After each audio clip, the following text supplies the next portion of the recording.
Okay, when you first open the card that Tammy designed, you'll get all of these pieces here.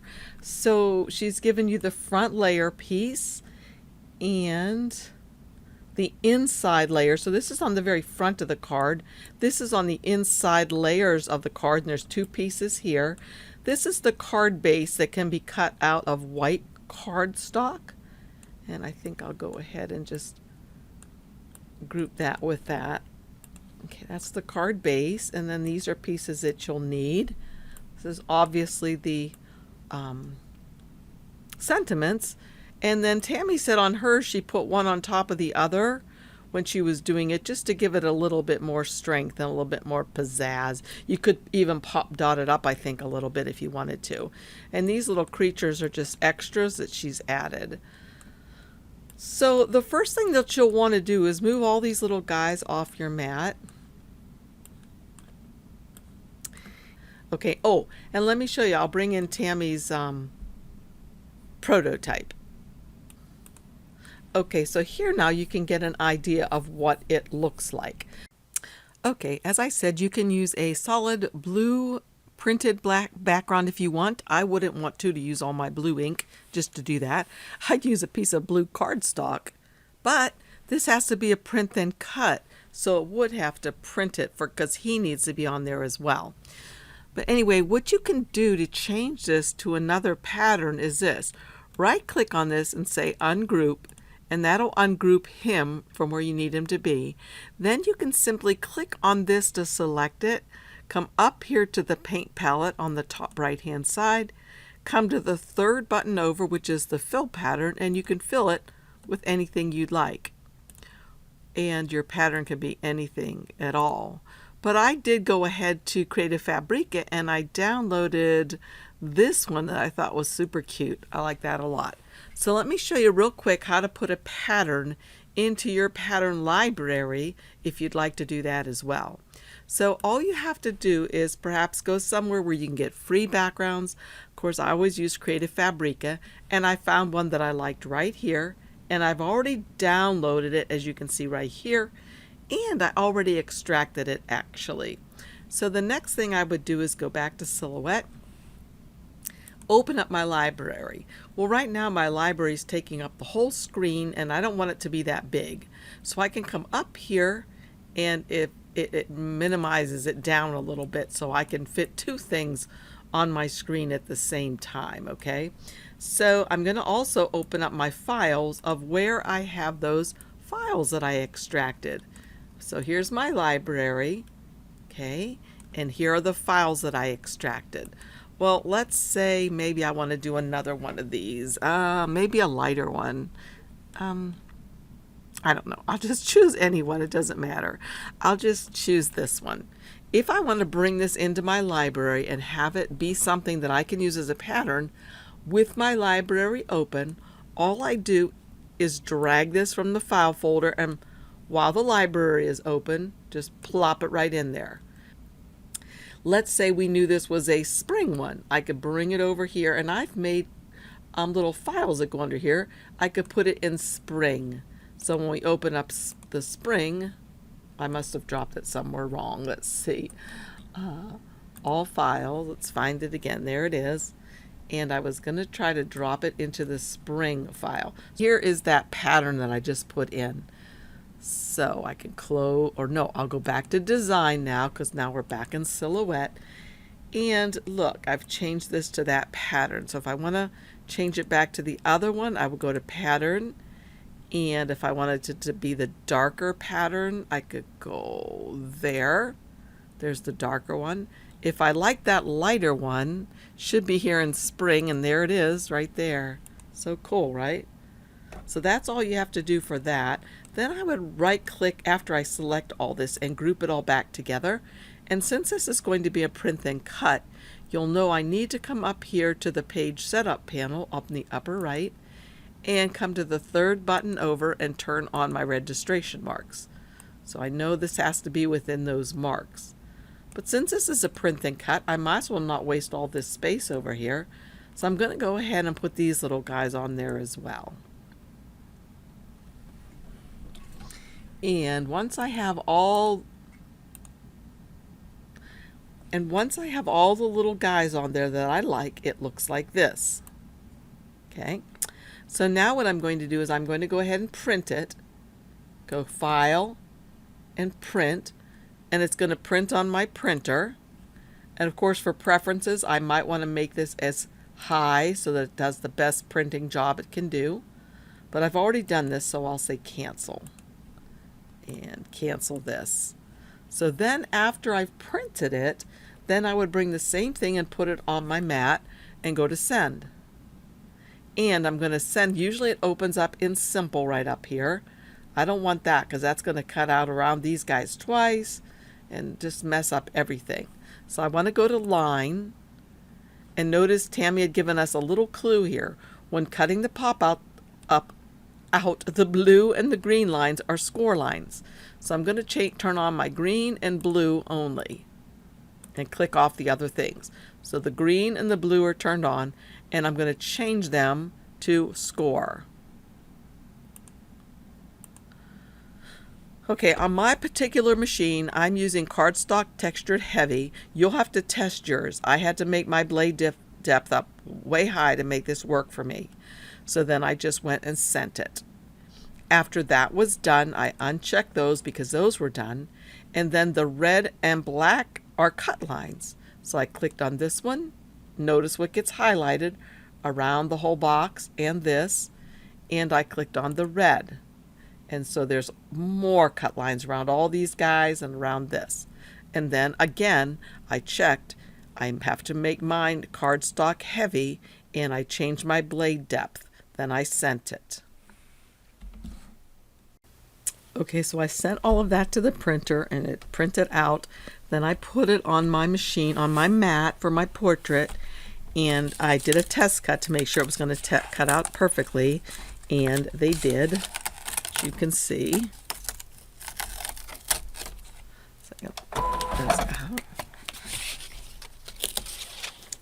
Okay, now take this.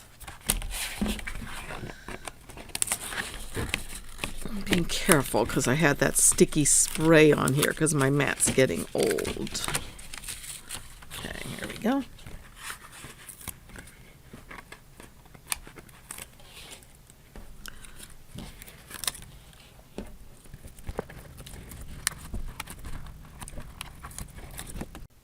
Okay, we finished with all of this because we cut it all. We've not cut these yet, and I like to keep these on this side. Okay, and we don't need this too much, I don't think. So here's Tammy's example again. And now what we're going to do is the inside layers, and those are right back here. See that purple behind there and behind there? So we're just going to ungroup this stuff, and we can take Tammy's inside layers and put them right here. And maybe they both fit. Oh, just by the hair of their chinny chin chin, they fit perfect. That's fabulous. Okay, and in the meantime, I probably have room to put these guys on here as well. Let's see, maybe if I twirl him, use the green little thing here to twirl him so he'll fit. And this one. And if you can't get it to fit perfectly, of course you could skinny it down just a little bit, but I think they'll fit just perfectly.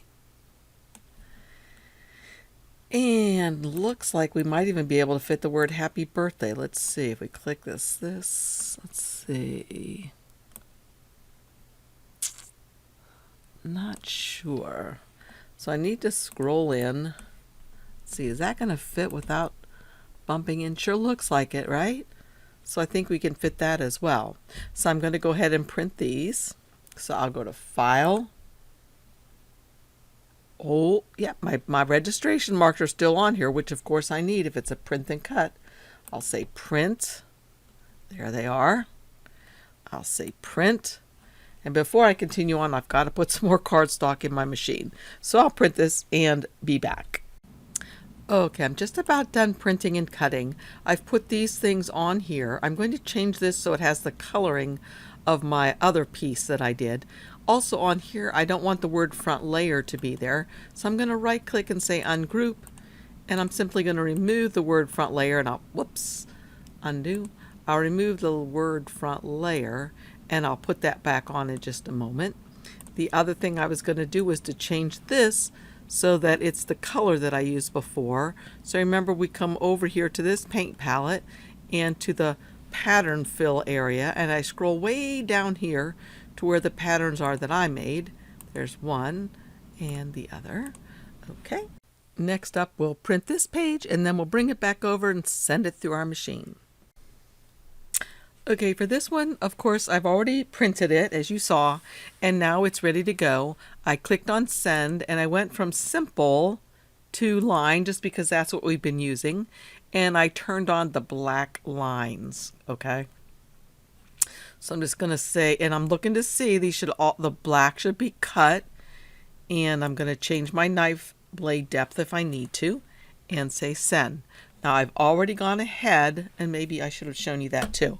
Before I did the black lines, I had that unchecked, and I did the green, which are these 3 lines here and these 3 lines here, which are the score lines.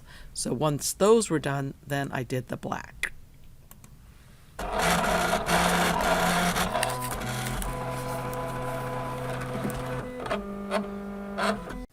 Okay, I'm not going to do anything else until I come back and show you how to put it together. For the card base, if you'll click on it, you'll notice it measures 10 inches by 5 inches. So I'm just going to cut that with my cutter, not my machine. This other thing, I'm not going to cut a frame for mine right now because this is made out of glitter paper or glitter, and I don't have any, but you can see all you would do is put it here. It doesn't have to be a print and cut, so you can turn off your registration marks, because it would simply be a cut file when you put your glitter paper on here or whatever designer paper you want to use. And if you can see right here in Tammy's example, this is what she has done around the edge of the front of her card. Okay, so I'm just going to cut the card base and I'll meet you back here. Okay, so far what I've done is I've just taken the 2 inside pieces and glued them on. And now I have these 2 pieces, and I put some glue on one of them, and I'm going to put them together.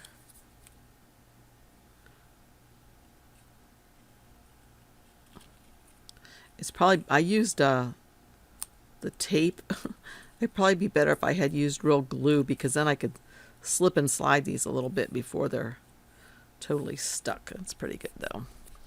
Okay, and then this guy here, recall that we fold this part down, and then we have these couple of fold lines here too that we're going to fold under, because this is going to get glued like this. Okay, Tammy is now going to walk us through putting the card together.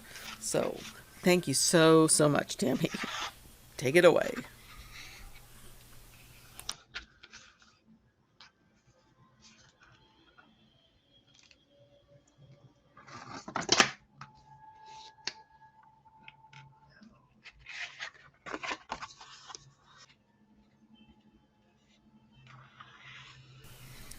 This is the front layer that she's gluing onto the card base that's been folded in half. On the front, she's folding it on, putting it on the front layer. After that, she's going to put the frame around it.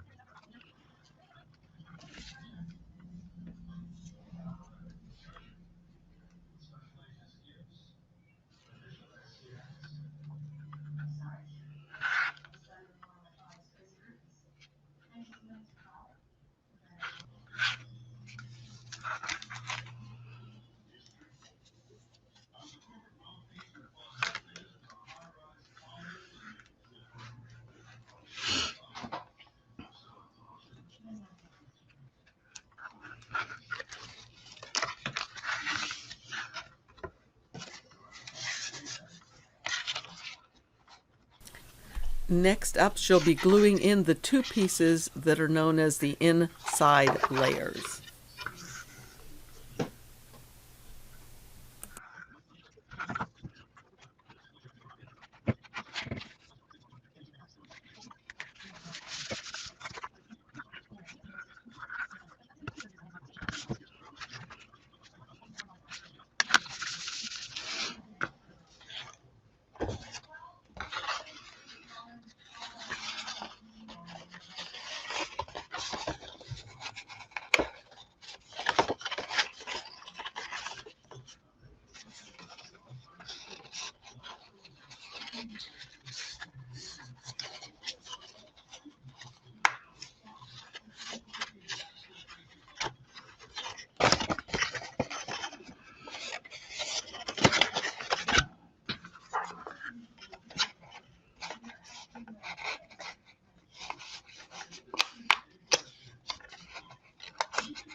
Here she's cutting off about 1/8 of an inch, maybe a little bit more, on that flap.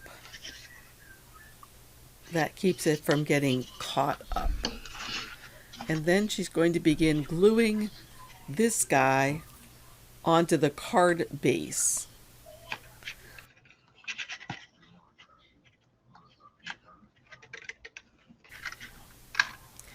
And she will be gluing on the top portion first before she does the bottom portion.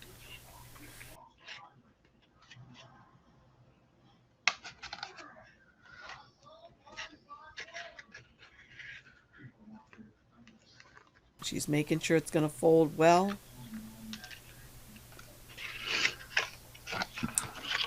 So the most important thing to do is to glue on the top part first, so that you'll know what to do with the bottom portion.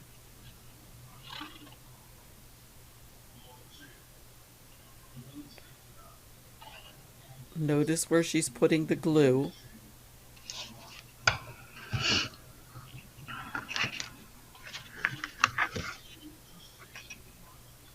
So she's centering him from side to side, and at the top, notice that she's putting it so that it's flush with the paper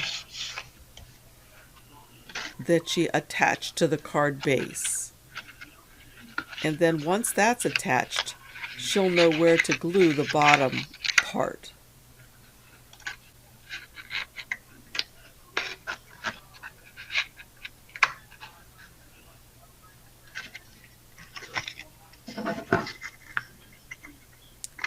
So she's decided she wants to cut just a smidgen more off, because she must have noticed it was getting caught a little bit.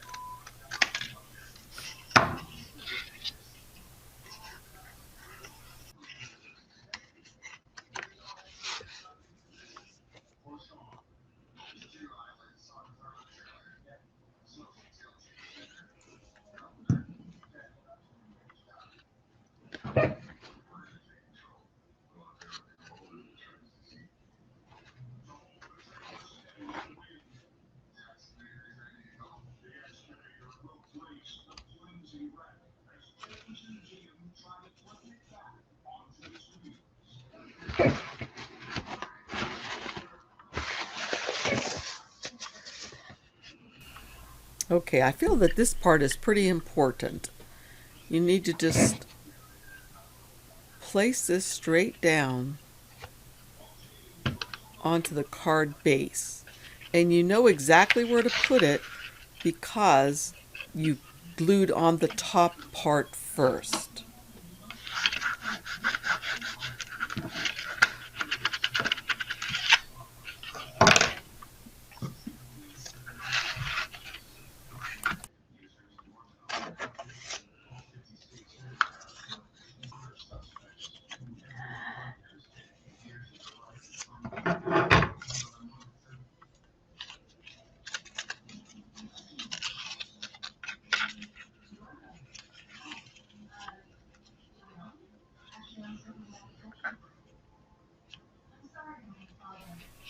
When you glue your two strips together, you will be joining them wrong sides or ugly sides together. Tammy is not gluing hers that way, but she is giving you an updated file so that yours will have the pretty side facing out on both of these long strips.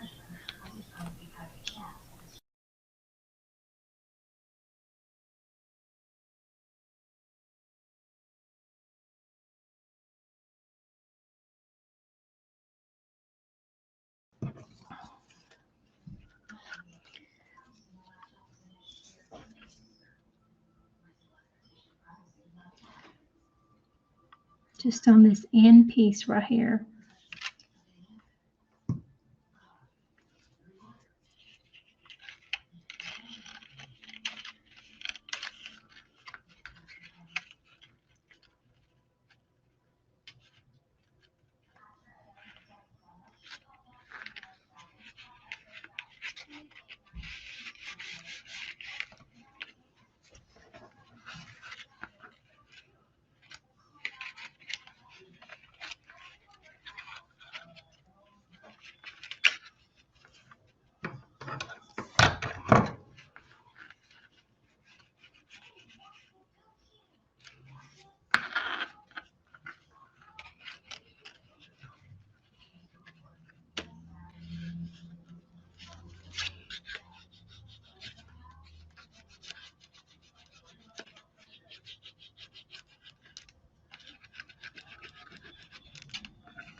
This is optional, but I found that it helps it to do a little bit better if you put a little piece of acetate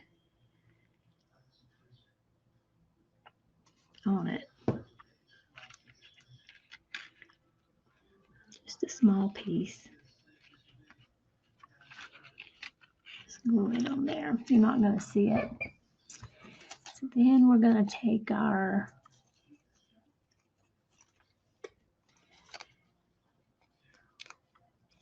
and glue them together, two of them.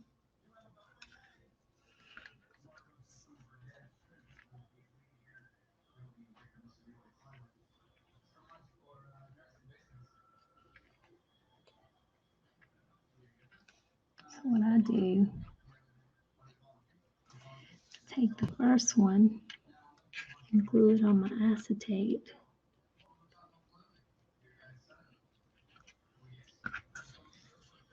Then line the second one up.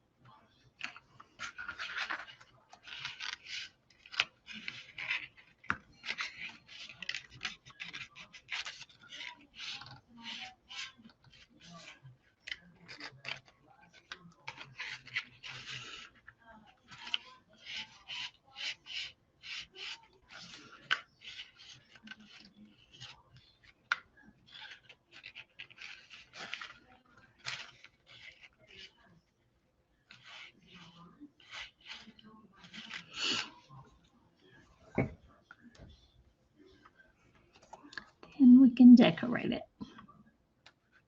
Well, this little piece here, I've taken these two little small ones, and I see where it's going to land when it's closed.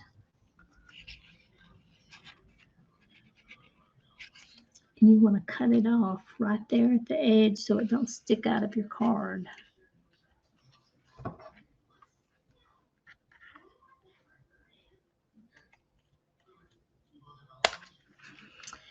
Then what I do, it's the same thing.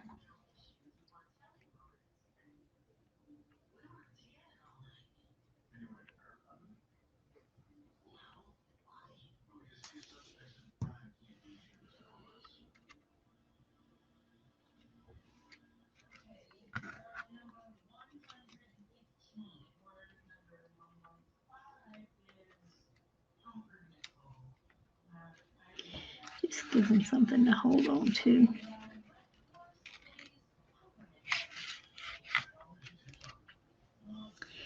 And then just decorate however you see fit. Got all of these little guys that you can put wherever you want.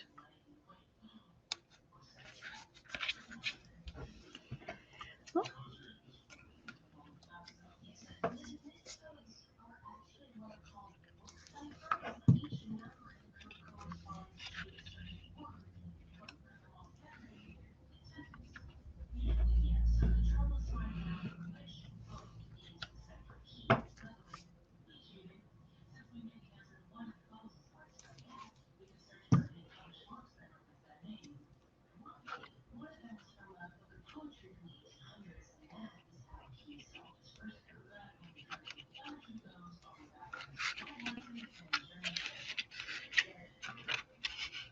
I think my little spaceships might be a little bit too big.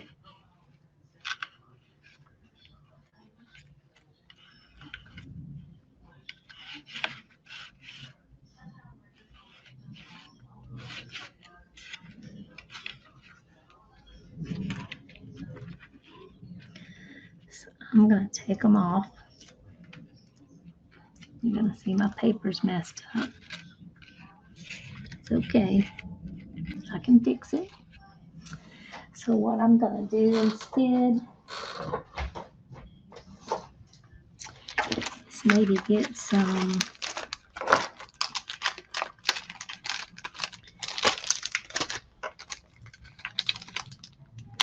like this.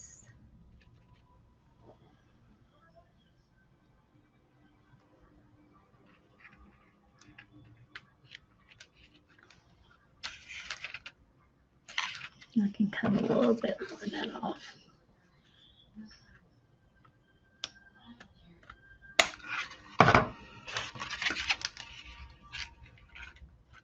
Okay.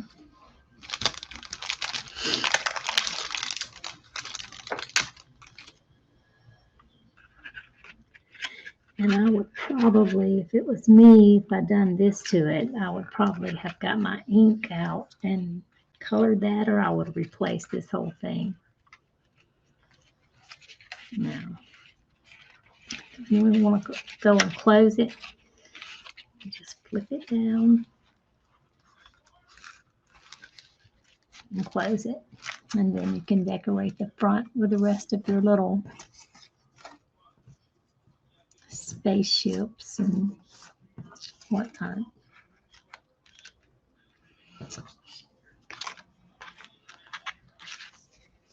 I also would ink the sides of this.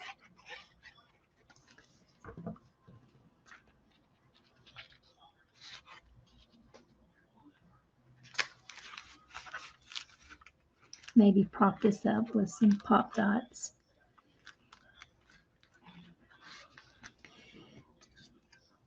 I love this little guy. I think I would probably put him on there too. But there you have the main mechanism, and that's how you would make it. And you open it up, and there it is. So, oh, one other thing I forgot. You could also put him on some pop dots if you wanted to. You also could add some your grandkid's picture right here, like Joni did. And the other thing is, if you had cut your piece out of plain cardstock rather than pattern paper, you could, in doing a print then cut, you could have stuck him right on there because it's easy to tell where he fits.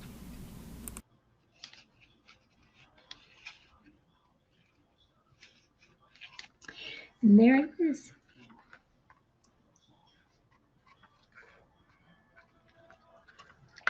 I would put glossy accents on this. Okay, thank you for watching.